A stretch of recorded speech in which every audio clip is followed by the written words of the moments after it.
Saudari-saudaraku terkasih dalam Tuhan Yesus Kristus, selamat pagi dan berkah dalam. Kita bertemu kembali dalam renungan harian kita, Kamis 27 Oktober 2022.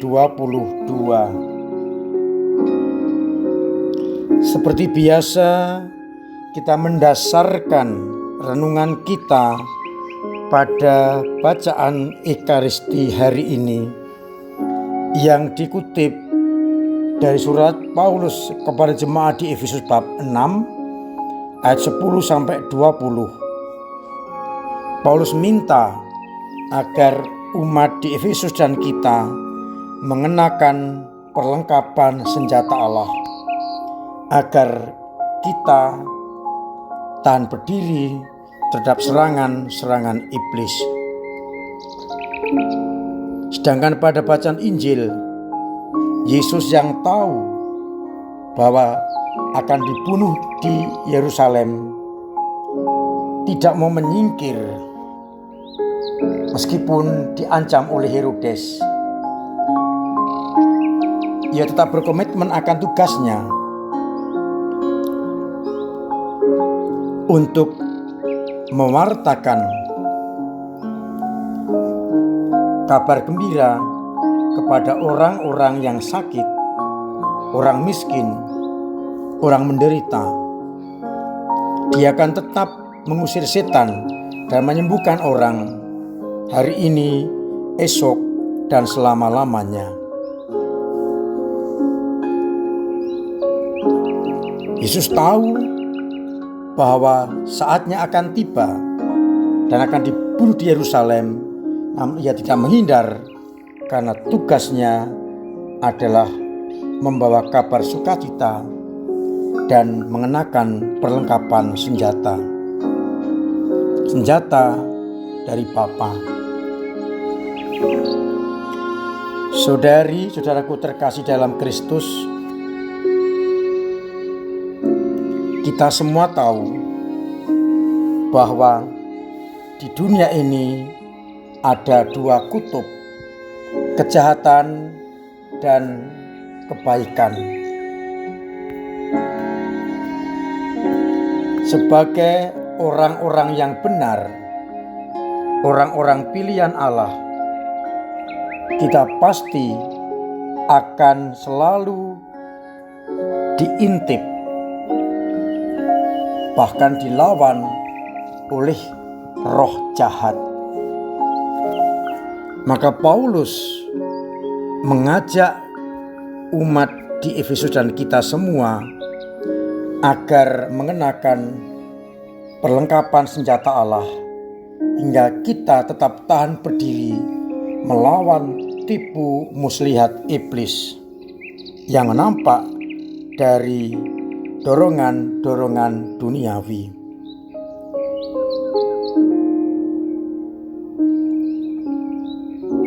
Perjuangan kita bukan melawan manusia, tetapi melawan kegelapan dan roh-roh jahat.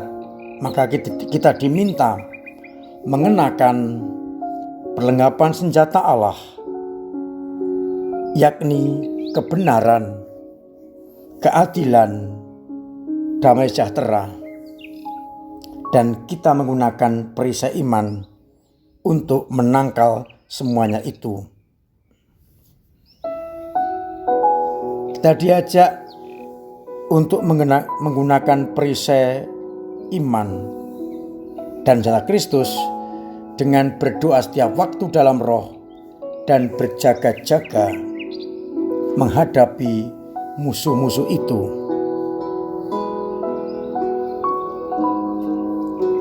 Dengan kata lain, dalam menghadapi serangan roh jahat, kita diajak untuk menggunakan senjata Kristus melawan segala dorongan, bujukan dari sang iblis. Mengenakan senjata Allah berarti dalam hidup kita mengutamakan kebenaran, keadilan, damai sejahtera, bertahan dalam iman, dan selalu mendengarkan sabda Allah serta berdoa. Senjata inilah yang kita gunakan untuk melawan iblis dan sekutu-sekutunya yang ingin menghancurkan manusia. Kita diajak untuk menghadapi juga dengan kekuatan Allah, sehingga nanti kita bisa mengalahkan mereka dan akhirnya kabar sukacita boleh diwartakan ke segala penjuru dunia. Itulah pula yang dibuat Yesus ketika menghadapi Herodes yang hendak membunuhnya. Yesus tidak membawa pasukan untuk melawan Herodes, tetapi tetap melakukan kehendak Allah, membawa kabar sukacita dengan mengusir setan-setan, menyembuhkan orang-orang sakit, membawa kabar gembira, melindungi umatnya. Dengan senjata itu, ia akan mampu mengalahkan kekuasaan Herodes dan dunia ini.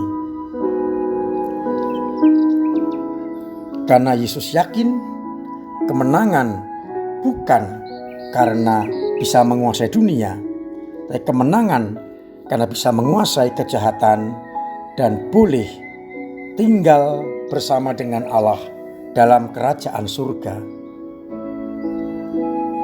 Maka ketika dunia mengancam kita, entah di tempat kerja, entah di lingkungan, entah dalam masyarakat, senjata Allah, yakni keadilan, kebenaran dan cinta kasih yang harus kita gunakan.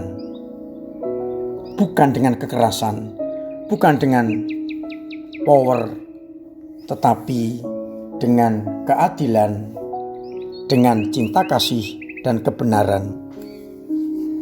Dengan itu semua, maka orang akan semakin mengerti siapa yang kita andalkan. Bukan kekuatan duniawi yang bisa musnah, tetapi kekuatan rohani yang datang dari Allah. Dengan demikian, kita tidak perlu khawatir dan takut menghadapi tantangan-tantangan dunia.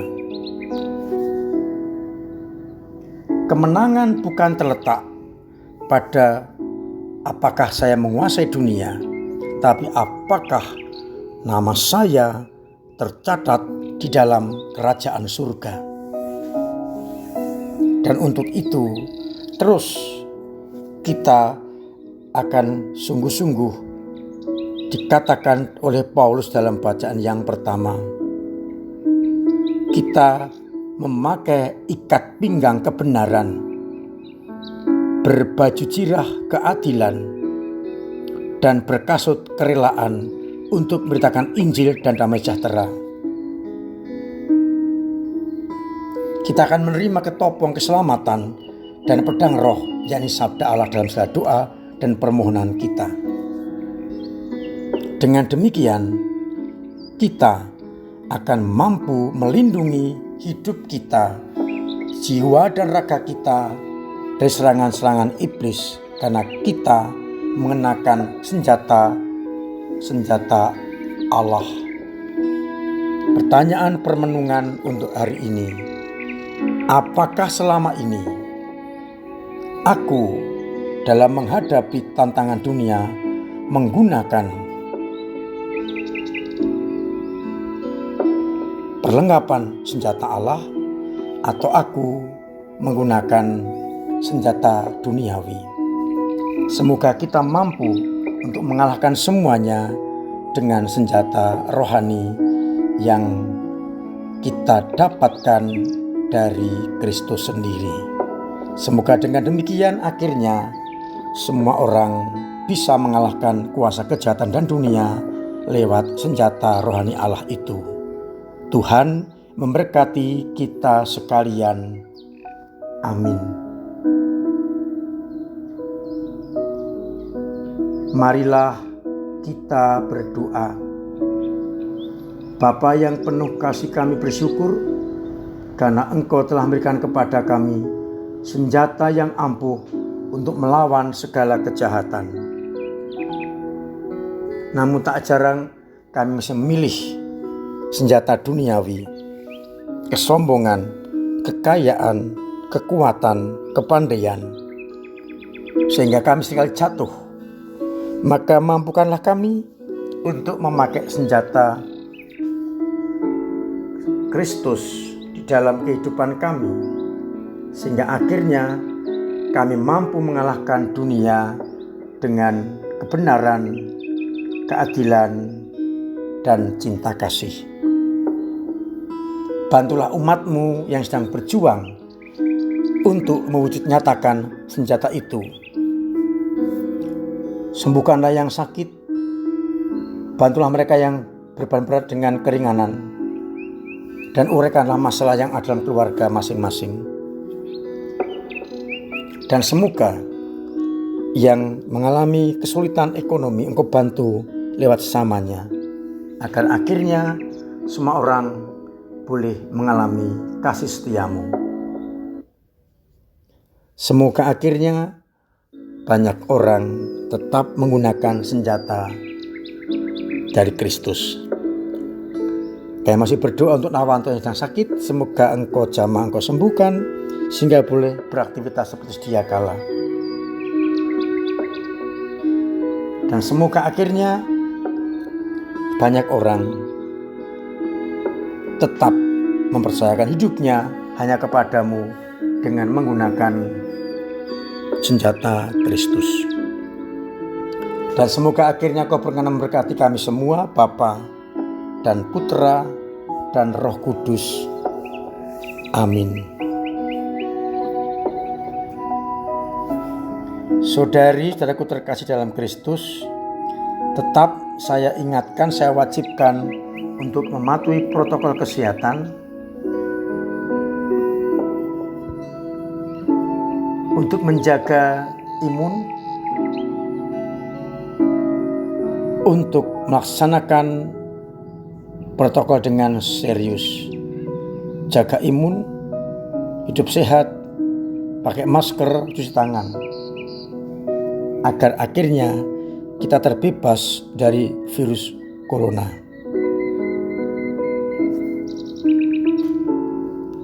Saya ingatkan penjenengan yang ingin menyampaikan intensi untuk arwah orang beriman bisa mengambil amplop di dekat pintu masuk gereja, baik pintu utama maupun pintu samping.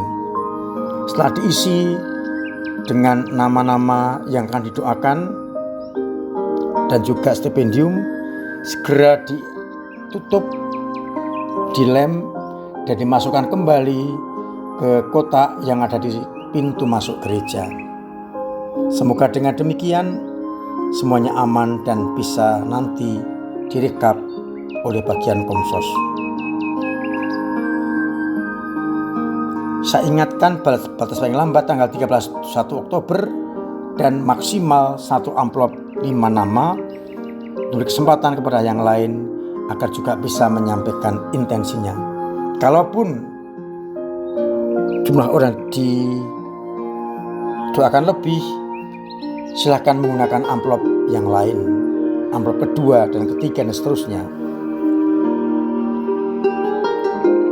Harapannya kita bisa mendoakan keluarga kita yang sudah meninggal agar mendapatkan pengampunan dan kebahagiaan surgawi.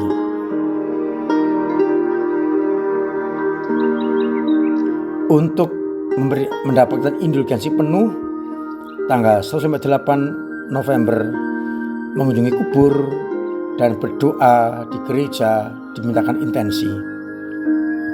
Kalau sebagian juga akan mendapat indulgensi sebagian.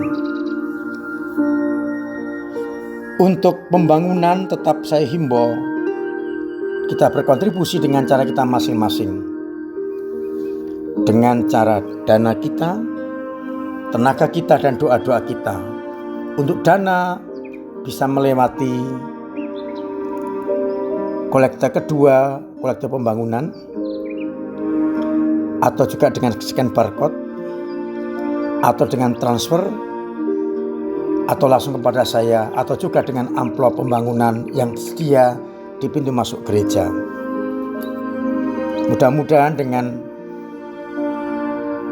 dana itu kita akan segera merampungkan